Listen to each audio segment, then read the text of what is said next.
Hi everyone. मेरा नाम संदीप कुमार है और मैंने सीटेट पास किया हुआ है। मेरा सीटेट में 97 मार्क्स है और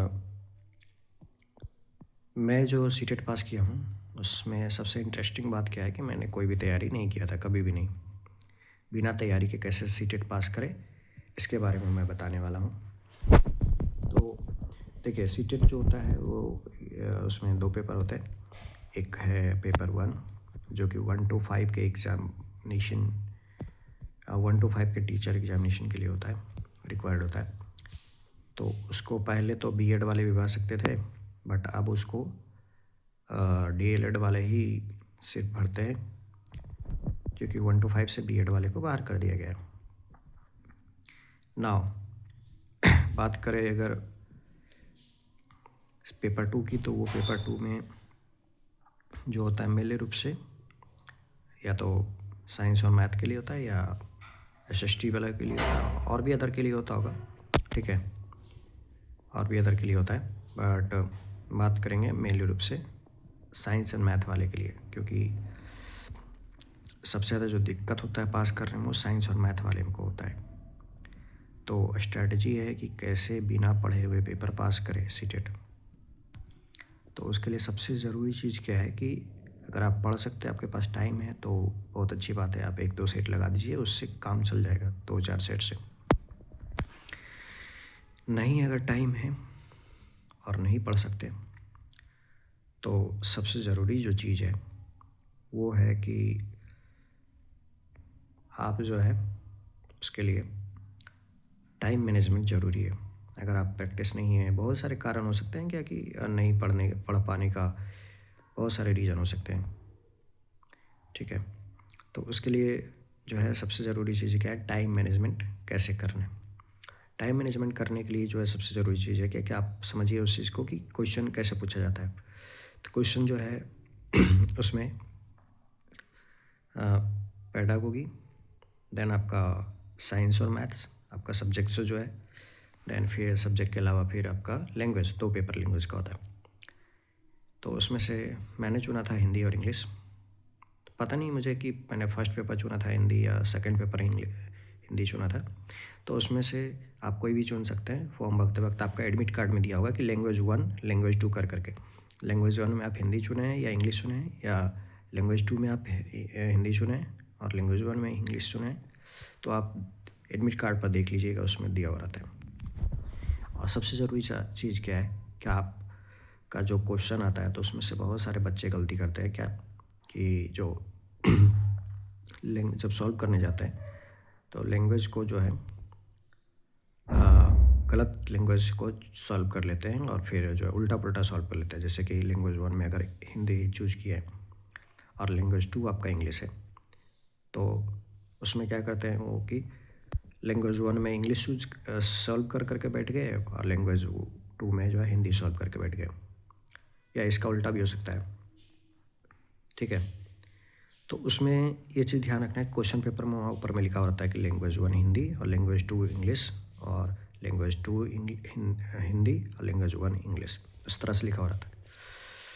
और उसके अलावा फिर जो है सबसे ज़रूरी चीज़ क्या है कि कहाँ से सॉल्व करना है, स्टार्ट कहाँ से करना है। तो स्टार्ट करना है, सबसे पहला चीज़ है आपका लैंग्वेज से, क्योंकि मुझे जो लगता है कि लैंग्वेज जो है सबसे आसान और उसमें से फ्री का नंबर आता है, क्योंकि उसमें जो है पैसेज, गद्यांश जिसको बोलते हैं हिंदी में, और इंग्लिश में पैसेज, और एक रहता है क्या कि आपका पोएम वाला रहता है, पोएम वाला पोर्शन, ठीक है।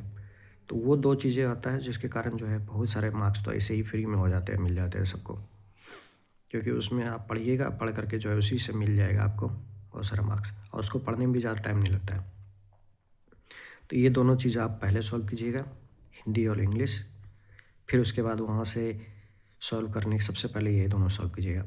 उसके बाद फिर वहाँ से सॉल्व करने के बाद फिर आप पेडागोगी में जा सकते हैं। पेडागोगी, अगर उसमें से किसी को लगता है कि इंग्लिश उसका स्ट्रांग नहीं है, तो आप हिंदी सॉल्व करने के बाद जो है डायरेक्ट आप फिर भी आप सॉल्व कीजिए, कोशिश करने की कोशिश की, क्योंकि आप तो उसमें पैसेज पढ़िएगा, उसी में से आपको लाइन बाय लाइन मिल जाएगा आंसर, तो उसमें ज़्यादा तो सोचना ही नहीं है। हाँ, उसमें कुछ कुछ पैडागोगी रहेगा, ठीक है। तो पैडागोगी में आपको दिक्कत होगा, तो उतना सफिशिएंट है। फिर अब एक बार गदांश पदांश आप सही से कर लिए तो उसमें से हो जाएगा। फिर देन फिर उसके अलावा फिर पैडागोगी में जाएगा। पैडागोगी 30 नंबर का होता है। तो उसमें से सबसे जो ज़रूरी चीज़ है क्या कि उसमें से कुछ कुछ जो है आपका वैज्ञानिक का नाम पूछेगा, जैसे कि थ्योरी पूछेगा कुछ कुछ उसका, कि किसने कौन सा नियम दिया है, किसने किस प्रकार का जो है परिभाषा दिया है या नियम दिया है या थ्योरी दिया है।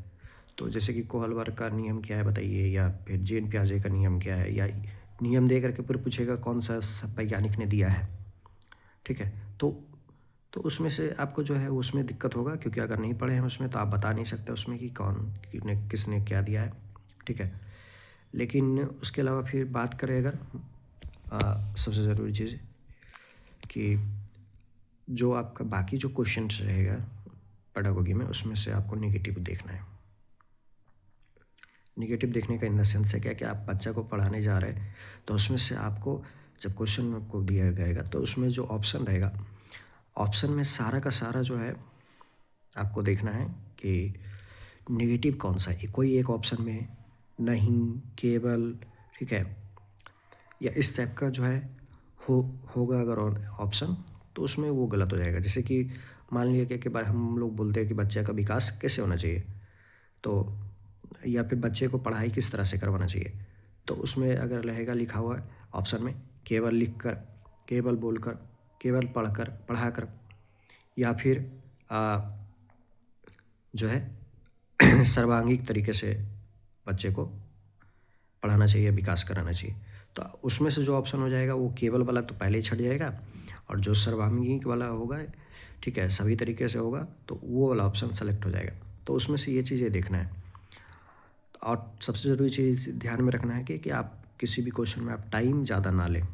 कोशिश कीजिएगा कि आप जो है घड़ी वो लगा, अगर सेंटर पर जाते हैं तो घड़ी लगा हुआ रहता है, और नहीं लगा हुआ रहता है तो पूछते रहेंगे आप कि सर से या मैम से कितना कुछ कुछ देर में कि कितना टाइम बचा है, कितना टाइम हुआ है। इन्विजिलेटर आपको बता देंगे, हेल्पफुल होते हैं। देन फिर आपको क्या करना है, पेडागोगी आपको सॉल्व कर लेना है सभी। देन फिर आपको जाना है, अगर किसी का साइंस है, एसएसटी में तो दिक्कत नहीं है, क्योंकि एसएसटी में तो आपका जो है टोटल का टोटल ही आपका ठीक है एसएसटी से पूछता है, ठीक है, सामाजिक विज्ञान से, तो उसमें दिक्कत नहीं होता, क्योंकि उसमें कुछ भी मैथ वगैरह का झंझट नहीं रहता ना, मैथ वगैरह को सॉल्व करने का झंझट नहीं रहता, कैलकुलेशन करने का झंझट नहीं रहता। लेकिन दिक्कत होता है साइंस और मैथ्स में। साइंस मैथ में क्या दिक्कत होता है, क्योंकि इसमें जो है आपका मैथ एक पोर्शन होता है, और मैथ बता दे रहे, अगर जिसका मैथ नहीं पढ़ा हुआ है अच्छे से, या मैथ स्ट्रॉन्ग नहीं है, और है भी तो फिर भी आपको सॉल्व तो करना पड़ेगा, बिना सॉल्व करे हुए तो नहीं बनेगा। तो आप उसमें फिर क्या है कि टाइम लग जाएगा, बहुत ज़्यादा टाइम लग जाएगा। तो आपको क्या करना है कि पहले लैंग्वेज, फिर पेडागोगी, देन फिर आपको साइंस वाले पोर्शन में आना है। साइंस वाले पोर्शन में आपको क्या होगा कि साइंस वाले पोर्शन भी क्वेश्चन काफ़ी लंबे लंबे होते हैं, और लंबा होने के साथ साथ जो है उसमें आंसर भी ऑप्शन भी लंबे लंबे होते हैं काफ़ी। तो आपको इस चीज़ का ध्यान रखना है कि साइंस आपका अच्छा होना चाहिए, थोड़ा सा भी, मतलब ज़्यादा हार्ड नहीं पूछता है, बट साइंस आपका ठीक है, 10वीं तक पूछता है, 10 तक। सो नॉर्मली आपका जो है साइंस पे पकड़ थोड़ा सा भी अच्छा है, तो आप साइंस सॉल्व कर पाइएगा सभी। और साइंस का पेडागोगी पूछता है, कुछ सब्जेक्ट से पूछता है। देन फिर उसके बाद फिर आपका साइंस सॉल्व करने के बाद फिर आपको मैथमेटिक्स में घुसना है।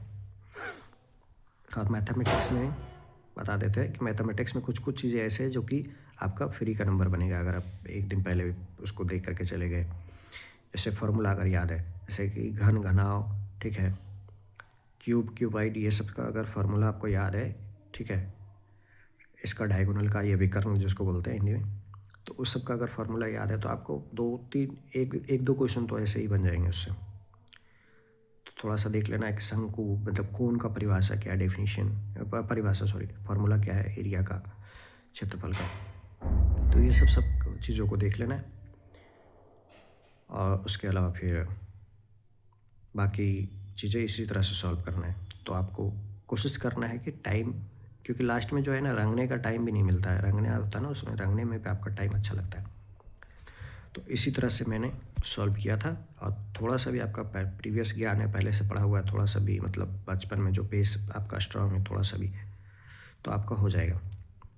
90+ क्वालिफाई करना कोई बड़ी बात नहीं है पेडागोगी में, क्योंकि इसमें सीटेट में, क्योंकि इसमें पेडागोगी से आपको अच्छा खासा नंबर मिल जाता है। देन फिर आपको लैंग्वेज से भी अच्छा खासा नंबर मिल जाता है। जो सबसे ज़्यादा जो दिक्कत करता है वो साइंस और मैथ करता है सब्जेक्ट आपका। तो अगर साइंस ठीक है थोड़ा सा भी और मैथ में फॉर्मूला कुछ कुछ याद है तो आपका हो जाएगा। बाकी अलग कुछ पढ़ने का ज़रूरत है नहीं। पढ़ सकते तो अच्छी बात है, जो नहीं पढ़ सकते उनको बता रहा है कि अगर नहीं पढ़ सकते तब भी आप टेंशन नहीं लीजिएगा। और सबसे ज़रूरी चीज़ है टाइम का बहुत ध्यान रखिएगा। आपको कोशिश करना है कि जितना भी हो सके लिमिटेड टाइम में आपको कोशिश करना है कि सभी पोर्शन को बांट लें, और बांटने के बाद फिर आप सॉल्व करना स्टार्ट करें। ठीक है, तो इसी तरह से आप लोग सॉल्व कीजिएगा। और सॉल्व करने के बाद आप बताइए कमेंट कर करके कि आप लोगों में से किसी का हेल्पफुल लगा अगर वीडियो तो लाइक शेयर सब्सक्राइब कर दीजिएगा। एंड फिर किसी का अगर रिजल्ट होता है तो कमेंट में लिख दीजिएगा। धन्यवाद।